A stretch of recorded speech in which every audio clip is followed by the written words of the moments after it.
Hey, it's Rihanna. Welcome back to my channel. Today I'm going to be doing a keto update, so stay tuned.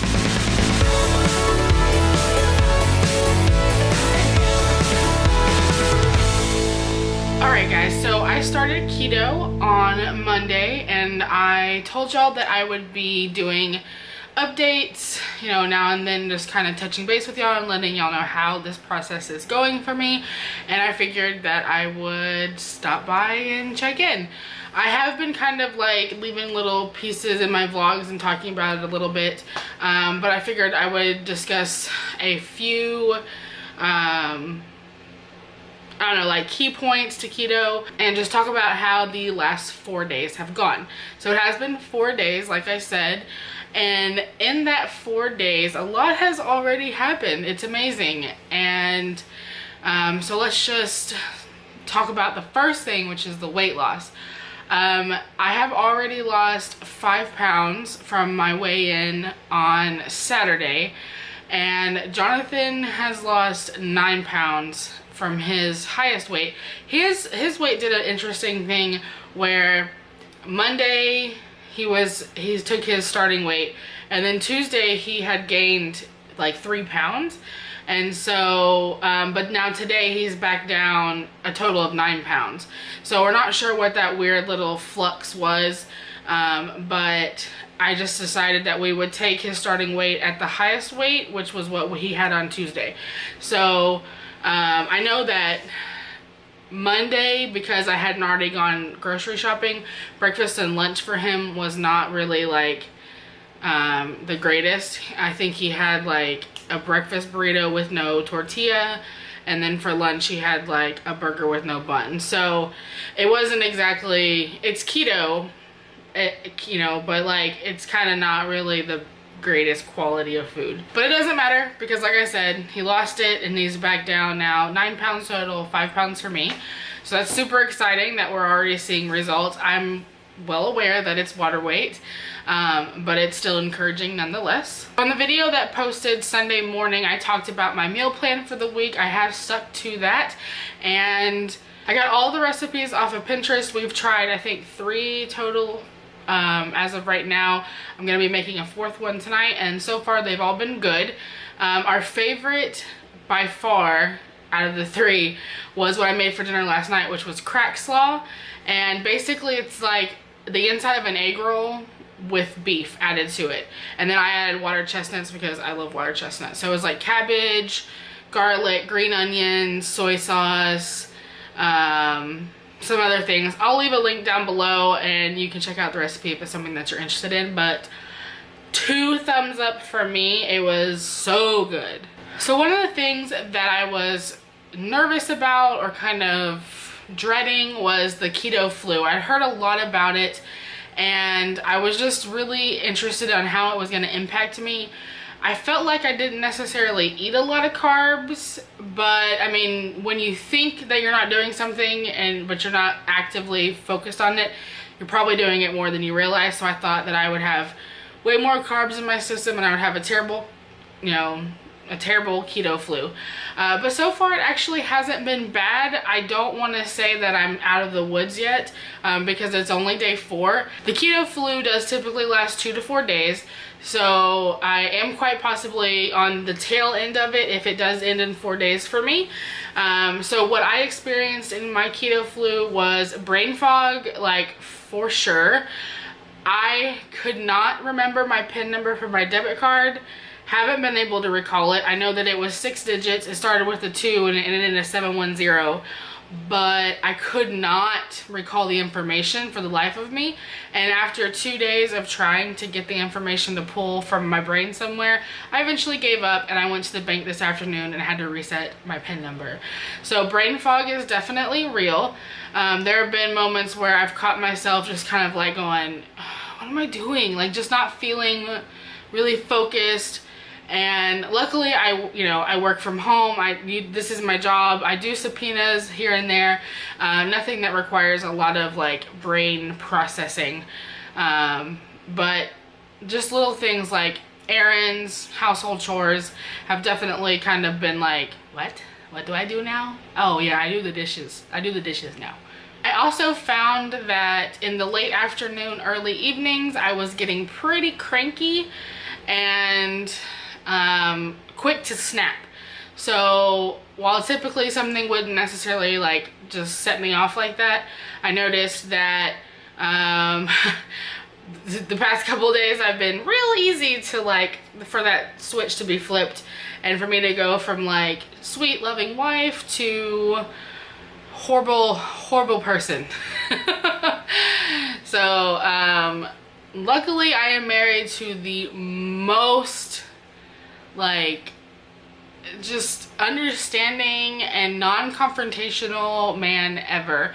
Like, he would rather not fight with me than like he doesn't like to fight, and so he does not engage. Whenever I am in that kind of mood, he just says okay. And not to the point where it's like, you know, I'm walking over him or anything like that, but like we'll talk about it later on, and you know, I apologize and everything. But yeah, definitely have been cranky, and he has too. We've both been just a little bit easier to push over the edge, like I said. I have found for both the brain fog and the crankiness that if I drink Powerade, which is suggested during the first like induction week or whatever, to get my electrolytes up, or if I have a small snack, that it can help that. Also, taking a nap has worked for me as well. So it's kind of like water me, feed me, put me to bed. And I wake up and I feel a little bit better. On my July 4th vlog, you saw me make the keto bulletproof coffee, and holy energy. That stuff is good.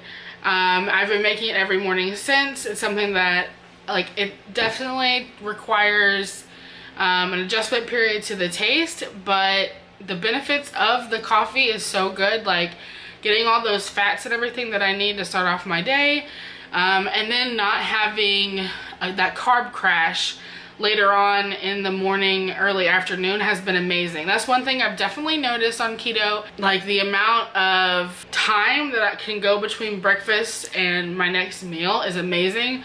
I've really been focusing on not eating just because it's time to eat. I eat whenever I'm hungry. So I try to go as long as I can without eating breakfast, to not break my fast. Because if you've done any research on keto, it's also really goes hand in hand with intermittent fasting. I'm not doing intermittent fasting per se, but I am just kind of like, let's see how long I can go before I have to eat. And that goes with breakfast and then the next meals, you know, consecutively. I have actually not really eaten lunch at all, except for today. I did have my leftovers, but Monday, Tuesday, and Wednesday, I basically didn't eat lunch. I would have a small snack kind of to get me through to dinner around 2:30, 3 o'clock maybe. So maybe some meats or some cheeses or something like that, but not an actual lunch. And we did mention this already in one of the vlogs, but the nighttime cravings are pretty much gone. We don't have the desire to snack late night like we used to, which is a big plus, because that will, you know, that was kind of like the downfall of most of our diets. Like, we would do so well all day long, and then come like 9:30, 10 o'clock, we would both be in the kitchen like, what is there to snack on? And we just don't have any cravings at all. No cravings for sweets, really. No cravings for carbs. I don't feel like I'm depriving myself. But it is all about attitude. I mean, I'm not saying all about attitude. Keto does this to you, but it's also, you have to have that mindset, the willpower, and the attitude to get you through it as well. Because there are days when there are going to be cravings, and there's going to be times whenever you just want something, and you can either go make something that's keto approved, or you can just like work through the craving. Back on the point of the coffee and the energy, I've noticed that I definitely have a lot more energy throughout the day, minus that weird like period of time where the brain fog and everything kicks in.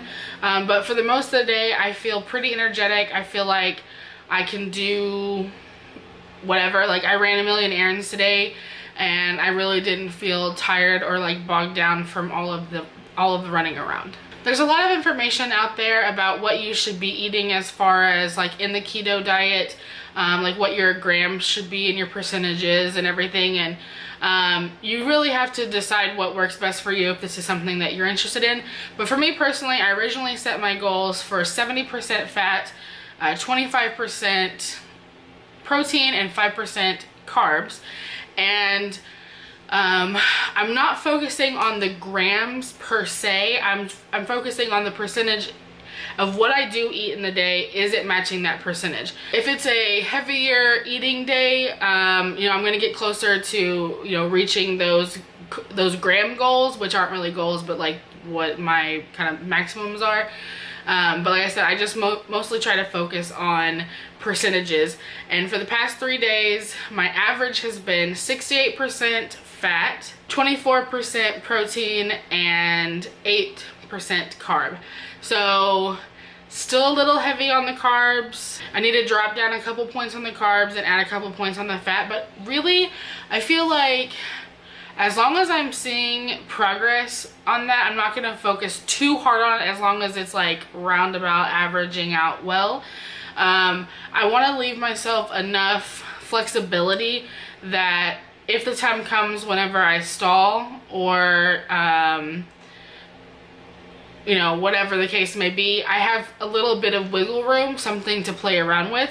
Because I feel like if I start off at like the lowest, the minimums of everything, then when I get to a point where I need to readjust because I've already lost so much weight or whatever the case may be, I won't have that flexibility. So I'm trying to just keep an eye on it. Obviously make sure I'm not going too crazy with the carbs.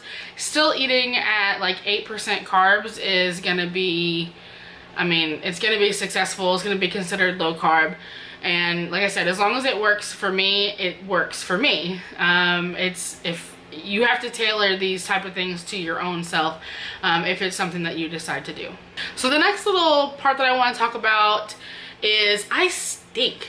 I read about it during my research, that you develop keto breath, and there's a thing called keto crotch, and stuff like that. Now, I don't notice my breath yet.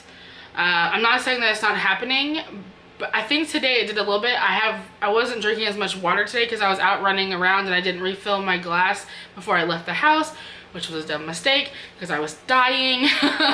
But I felt like it was like, whoa, my breath is kind of strong. So I did pop a piece of sugar-free gum, and surprisingly that helps with my brain fog as well. I don't know if that's related, or if because of the artificial sweetener gave me like a little bit of a sugar high, which is bad. You really should try to stay away from artificial sweeteners because your body's it's still bad for keto, long story short. So I really haven't noticed keto breath too bad. I haven't had any problems with keto crotch. I just found out about that and I'm terrified. Like, what is that? What is keto crotch? I don't want keto crotch. I'm scared. Let's hope that doesn't happen. But I saw a whole thread on it today with like 250 plus comments from women talking about it. So I feel like it might happen, and I just have to prepare myself for it. But the other thing is like my BO is so strong, and I've noticed that it's irritating my armpits. I don't know, before keto, I was the type of person that I only had to put on deodorant like every 3 to 4 days. It wasn't something that I had to put on every day. Now, when I worked outside of the home, I wore deodorant every day, just for society's, you know, benefit. But working from home, you know, I don't really do anything that requires me to wear deodorant a lot. So as long as I smell fresh, I don't put it on. I can smell when I need to put it on, and I do. So like I said, 3 to 4 days. But with keto, I have to apply it at least once a day. And if I don't, I offend myself.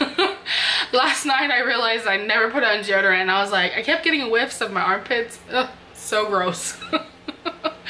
So that's definitely something that's interesting, and it's irritating my skin. So Whatever I'm secreting currently is not happy with my sensitive skin, or my sensitive skin isn't happy with it.